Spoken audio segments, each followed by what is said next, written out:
Ezequiel, capítulo 42. Os dois edifícios perto do templo. Então o homem me fez sair para o pátio de fora e me levou para o lado norte do templo, a um edifício que não ficava longe do edifício construído na ponta oeste do templo. Esse edifício do lado norte media 50 metros de comprimento por 25 de largura. De um lado, dava frente para o espaço de 10 metros ao longo do templo, e do outro lado, dava frente para a calçada do pátio de fora. Tinha 3 andares e cada um deles ficava mais para dentro do que o de baixo. No lado norte desse edifício havia uma passagem de 5 metros de largura por 50 de comprimento, com entradas desse lado.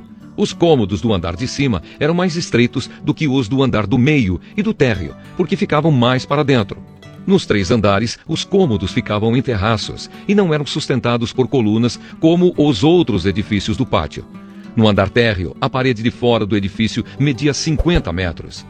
Numa metade dessa parede havia cômodos, na outra metade não havia.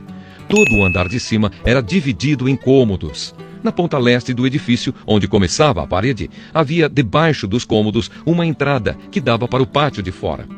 No lado sul do templo havia um edifício igual ao anterior, perto do prédio que ficava na ponta oeste do templo. Na frente dos cômodos havia uma passagem igual à do lado norte. Tinha as mesmas medidas, o mesmo desenho e o mesmo tipo de entradas. Havia debaixo dos cômodos uma porta no lado sul do edifício, na ponta leste, onde começava a parede. O homem me disse: estes 2 edifícios são sagrados. Neles os sacerdotes que entram na presença do Senhor comem as coisas santíssimas.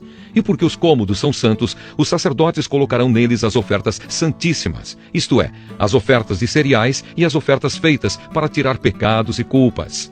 Quando os sacerdotes estiverem no templo e quiserem sair para o pátio de fora, terão de deixar nesses cômodos as roupas santas que tiverem usado durante o culto religioso.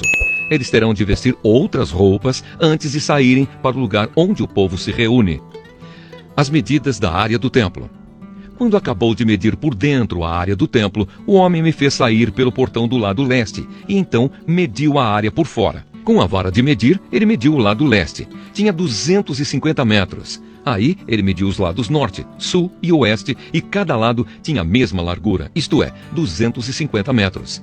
Assim o muro cercava uma área quadrada que tinha 250 metros de cada lado.